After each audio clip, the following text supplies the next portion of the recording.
Assalamualaikum warahmatullahi wabarakatuh. Perkenalkan, nama saya Alizahra Putri Sejati. Saya dari kelas 1B D3 Keperawatan. Di dalam video kali ini, saya akan menjelaskan materi mengenai sistem respirasi. Pengertian pernapasan adalah proses keluar masuknya oksigen ke paru-paru yang selanjutnya diteruskan ke seluruh tubuh melalui darah. Sedangkan proses pernapasan dibagi menjadi dua. Yang pertama adalah inspirasi, yaitu proses masuknya oksigen dari hidung menuju ke paru-paru yang selanjutnya diteruskan oleh darah ke seluruh tubuh. Lalu yang kedua ada ekspirasi, yaitu proses keluarnya karbon dioksida dari tubuh melewati hidung.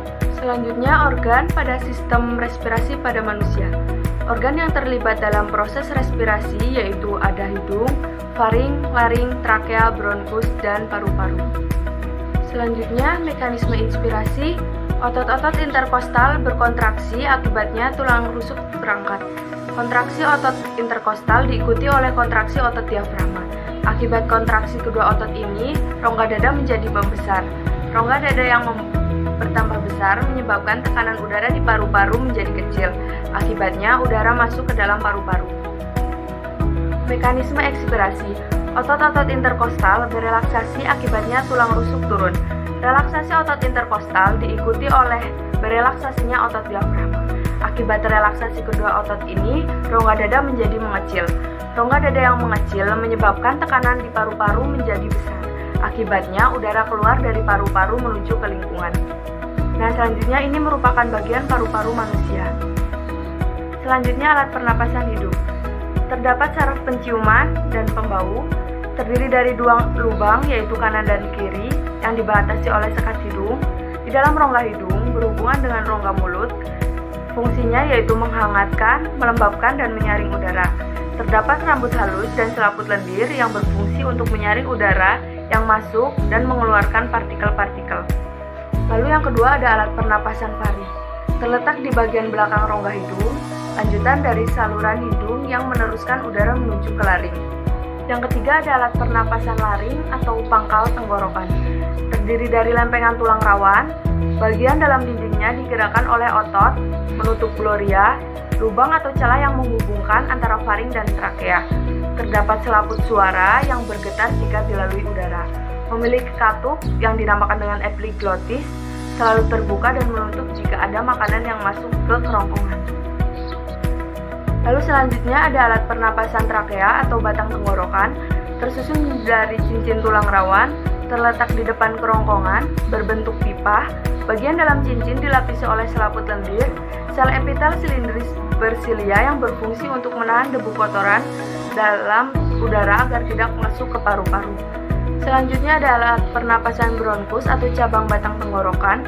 Bagian yang menghubungkan trakea dengan paru-paru terdapat di paru-paru kanan dan kiri, terdiri dari lempengan tulang rawan, dinding tersusun oleh otot halus, cabang bronkus yang dinamakan bronkiolus yang tipis dan tidak bertulang rawan. Lalu yang terakhir adalah alat pernapasan pulmo, diselubungi oleh selaput elastis yang dinamakan dengan pleura. Letaknya di dalam rongga dada di atas diafragma, yaitu sekat yang membatasi antara rongga dada dengan rongga perut. Paru-paru kanan 3 lobus dan paru-paru kiri 2 lobus. Terdapat bronkus dan bronkiolus, yaitu juga ada alveolus. Fungsi alveolus sendiri adalah sebagai tempat pertukaran oksigen dengan karbon dioksida. Mekanisme pernapasan terjadi saat sadar maupun tidak sadar. Ada dua, yaitu inspirasi dan ekspirasi. Berdasarkan cara melakukannya, inspirasi dan ekspirasi juga tempat terjadinya dibagi menjadi dua, yaitu pernapasan dada dan juga pernapasan perut. Pernapasan dada. Yang pertama inspirasi oleh muculus intercostalis. Pada saat kontraksi, tulang rusuk terangkat, rongga dada membesar, paru-paru mengembang, tekanan udara rongga paru-paru turun, di luar naik, udara dari luar masuk ke dalam paru-paru. Lalu yang kedua, ekspirasi oleh muculus intercostalis. Pada saat relaksasi, tulang rusuk turun, rongga dada menyempit, paru-paru mengecil, tekanan udara rongga paru-paru naik, di luar turun, udara keluar dari paru-paru. Selanjutnya pernapasan perut. Yang pertama inspirasi, pada saat otot diafragma kontraksi, diafragma datar, rongga dada dan paru-paru mengembang, tekanan udara rongga paru-paru turun, udara dari luar masuk ke dalam paru-paru. Lalu ekspirasi, pada saat otot diafragma relaksasi, diafragma melengkung, rongga dada dan paru-paru mengecil, tekanan udara rongga paru-paru naik, udara keluar dari paru-paru. Mekanisme pertukaran oksigen dengan karbon dioksida. Kebutuhan normal oksigen per hari yaitu 300 cc kecuali dalam keadaan tertentu.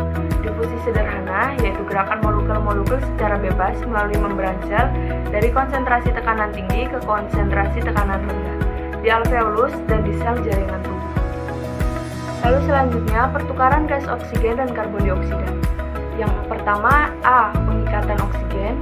Alveolus memiliki oksigen lebih tinggi daripada oksigen di dalam darah.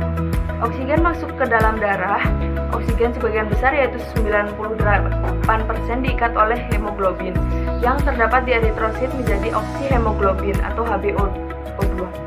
Selain diikat oleh Hb, sebagian kecil oksigen larut di dalam plasma darah yaitu sekitar 2%.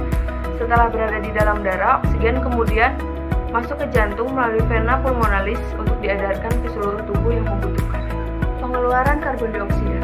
Di jaringan, karbon dioksida lebih tinggi dibandingkan yang ada di dalam darah. Ketika oksigen di dalam darah berdifusi ke jaringan, maka karbon dioksida di jaringan akan segera masuk ke dalam darah. Ketika karbon dioksida berada di dalam darah, sebagian besar yaitu sekitar 70% karbon dioksida akan diubah menjadi ion biokarbonat atau HCO2. 20% karbon dioksida akan terikat oleh Hb pada eritrosit. Di paru-paru, karbon dioksida akan dikeluarkan dari tubuh melalui ekspirasi. Lalu yang terakhir adalah frekuensi pernapasan. Cepat lambatnya melakukan pernapasan dipengaruhi oleh yang pertama adalah umur, kemudian jenis kelamin, suhu tubuh, dan posisi tubuh. Baik, sekian yang bisa saya sampaikan, kurang lebihnya mohon maaf.